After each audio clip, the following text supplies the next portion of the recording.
नमस्कार विद्यार्थियों। आज हम शीत युद्ध एवं उसके विभिन्न चरण पर बात करेंगे कि दूसरे विश्व युद्ध ने उन सारी परिस्थितियों को बदल दिया जो 19वीं शताब्दी के अंतर्गत अंतर्राष्ट्रीय जो व्यवस्था थी उसमें प्रचलित थी।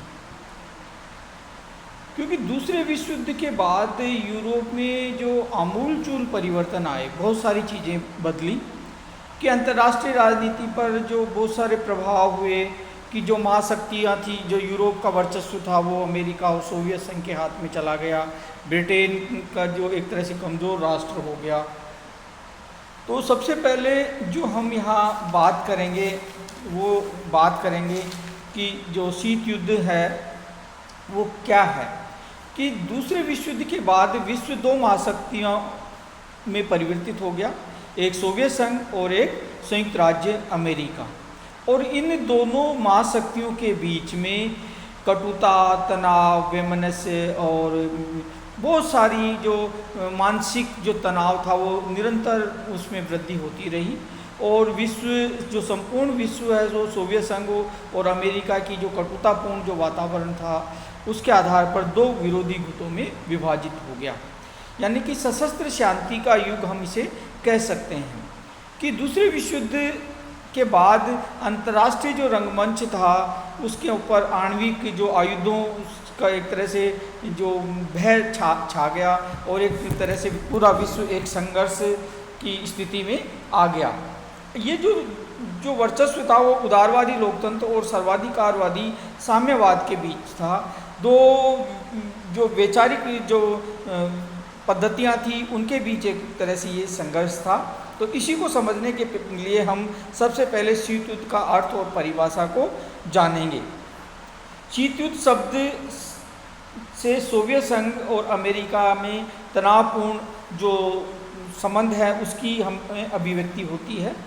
दूसरे विश्व युद्ध के बाद जब हम ये देखते हैं कि जो शीत युद्ध जो प्रारंभ हुआ उसमें वैचारिक घृणा थी, राजनीतिक अविश्वास था, कूटनीतिक जोड़ तोड़ था, सैनिक प्रतिस्पर्धा थी, जासूसी थी, मनोवैज्ञानिक युद्ध था और कटुतापूर्ण संबंध हम इसमें देखते हैं। शीत युद्ध शब्द का सबसे पहले प्रयोग हुआ था 16 अप्रैल 1947 को बर्नार्ड एम बरूच के द्वारा। बर्नार्ड एम बरूच ने दक्षिणी कैरोलिन विधानमंडल में भाषण देते हुए कहा था कि we are today in the midst of a cold वार।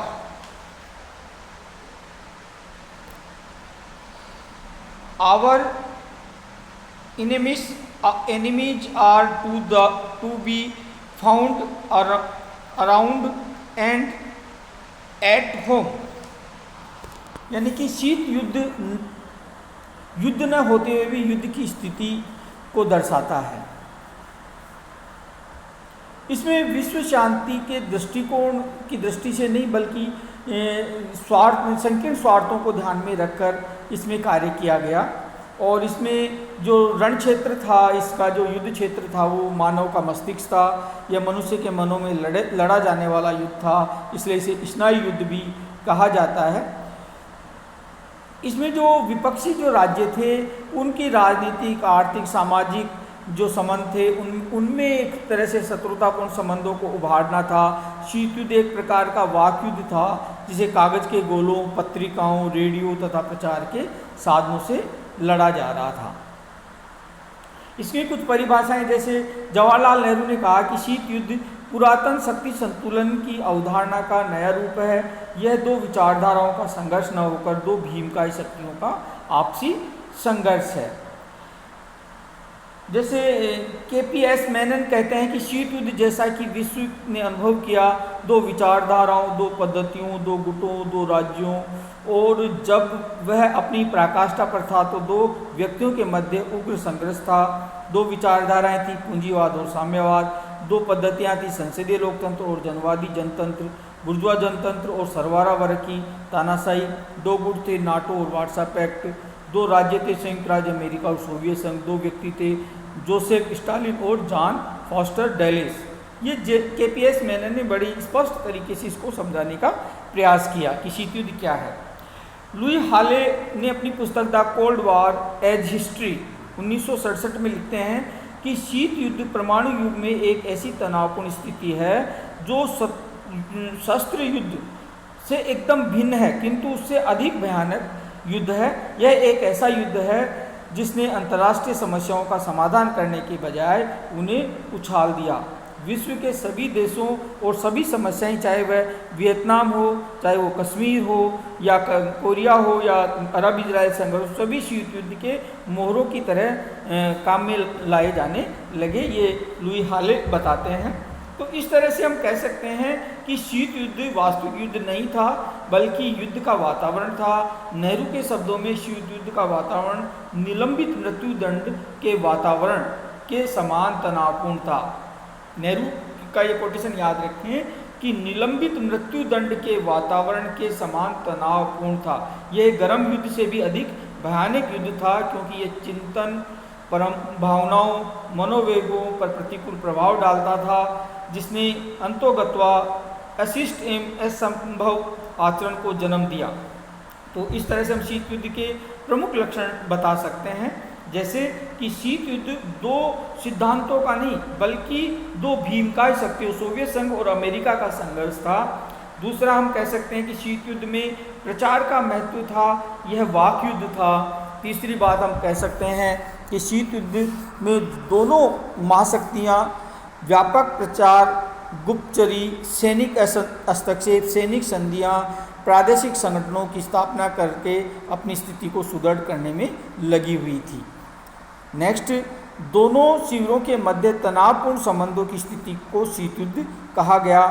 पांचवा है, यह गर्म युद्ध से भी अधिक भयानक था। छठा है, इसे मस्तिष्क में युद्ध के विचारों को प्रश्रय देने वाला युद्ध कहा जाता है। तो इस तरह से हम शीत युद्ध को समझ सकते हैं।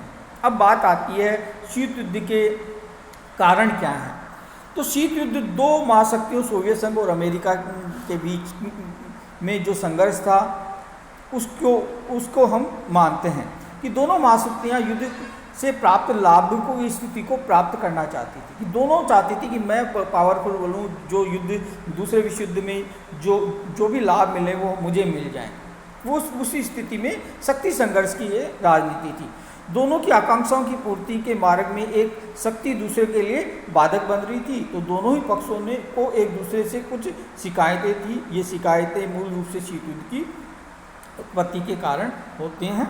तो अब शीत युद्ध के प्रमुख जो उत्पत्ति के कारण उनकी बात करते हैं। तो पहला है ऐतिहासिक कारण, कि शीत युद्ध का कारण 1917 की बोल्शेविकी क्रांति में हम देखते हैं कि 1917 की बोल्शेविकी क्रांति के समय से ही जो पश्चिमी राष्ट्र थे वो सोवियत संघ को समाप्त करने का प्रयत्न कर रहे थे, क्योंकि 1917 की बोल्शेविकी क्रांति से सोवियत संघ में एक तरह से साम्यवादी जो मार्क्स का जो वो था वो साम्यवादी आंदोलन वो उभर कर आ गया था। साम्यवादी सरकार बन गई थी और साम्यवादी आंदोलन का अंतिम उद्देश्य था कि पूंजीवाद को समाप्त करें, कि पूंजीवाद ही संपूर्ण शोषण की जड़ है। अगर शोषण को समाप्त करना है, वर्ग सहयोग चाहना है, तो पहले पूंजीवाद को समाप्त करना होगा। इसलिए पश्चिमी राष्ट्र सोवियत संघ को समाप्त करना चाहते थे। ब्रिटेन ने सोवियत संघ को 1924 में और अमेरिका ने 1933 में मान्यता प्रदान की।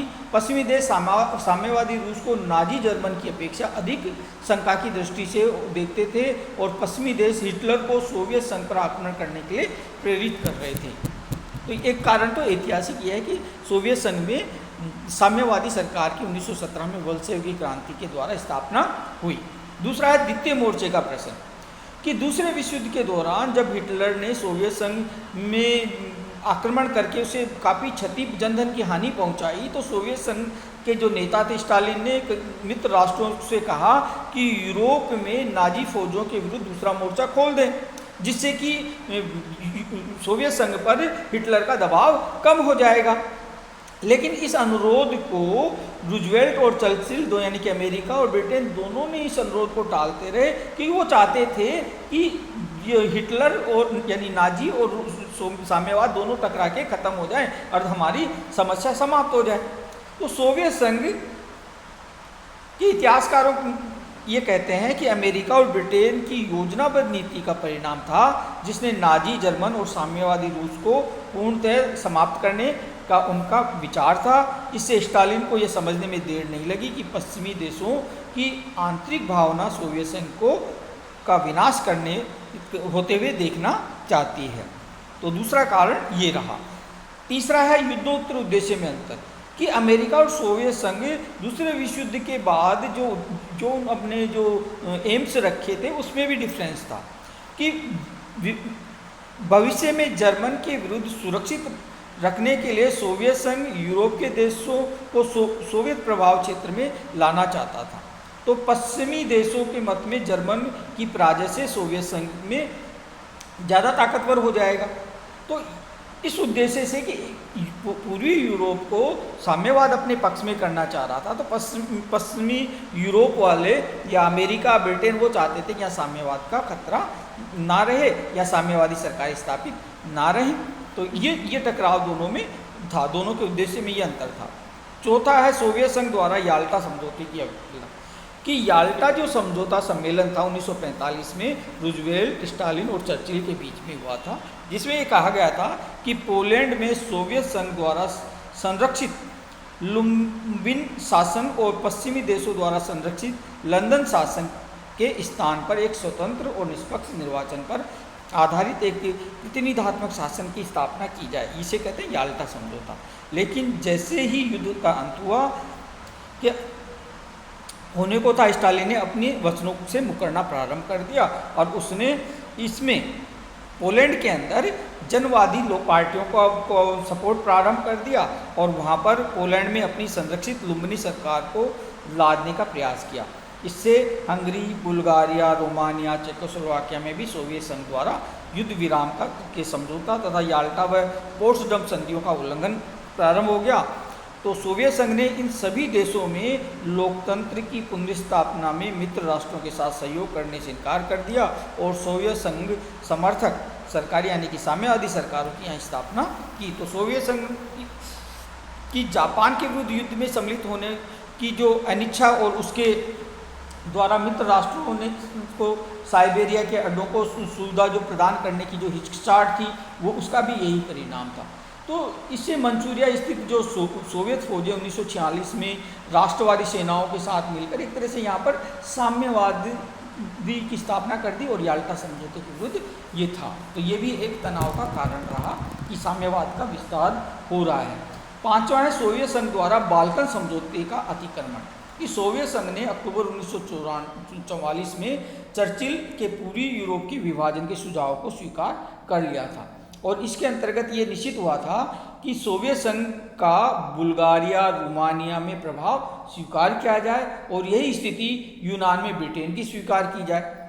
हंगरी तथा यूगोस्लोवाकिया में दोनों का बराबर प्रभाव माना जाता है, किंतु युद्ध की समाप्ति के बाद इन देशों में बाल्कन समझौते की उपेक्षा करते हुए सोवियत संघ ने साम्यवादी दलों को खुलकर सहायता दी और वहाँ सरबराह की तानाशाही स्थापित कर दी। इससे पश्चिमी देशों का नाराज होना स्वाभाविक था कि यहाँ भी सोवियत संघ ने साम्यवादी सरकार स्थापित कर दी। छठा है ईरान में सोवियत सेना का न हटाया जाना, कि दूसरे विश्व युद्ध के दौरान सोवियत सेना ने ब्रिटेन की सहमति से उत्तरी ईरान पर अधिकार जमा लिया था। युद्ध की समाप्ति के बाद अंग्लो अमेरिकी सेना तो दक्षिण ईरान से हट गई, लेकिन सोवियत संघ ने अपनी सेना हटाने से इनकार कर दिया, जिससे संयुक्त राष्ट्र संघ के दबाव के कारण सोवियत संघ ने बाद में वहाँ से अपनी सेनाएं हटाई। इससे पश्चिमी देशों सोवियत संघ से नाराज हो गई।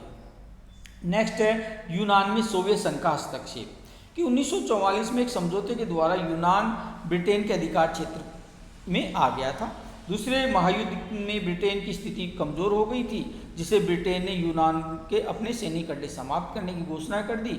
यूनान की जो शक्ति शून्यता की स्थिति थी उसको भरने के लिए पड़ोसी साम्यवादी देश अल्बानिया, यूगोस्लोवाकिया, बुल्गारिया आदि द्वारा सोवियत संघ की प्रेरणा से वहाँ कम्युनिस्ट छापामारों के द्वारा वहाँ पर भी साम्यवादी शासन स्थापित करने का प्रयास किया। तो ये भी यूनान में सोवियत संघ का हस्तक्षेप भी पश्चिमी देशों को यानी कि बुरा लगा, उन्हें अच्छा नहीं लग रहा था। तो ये भी एक टकराव का कारण था।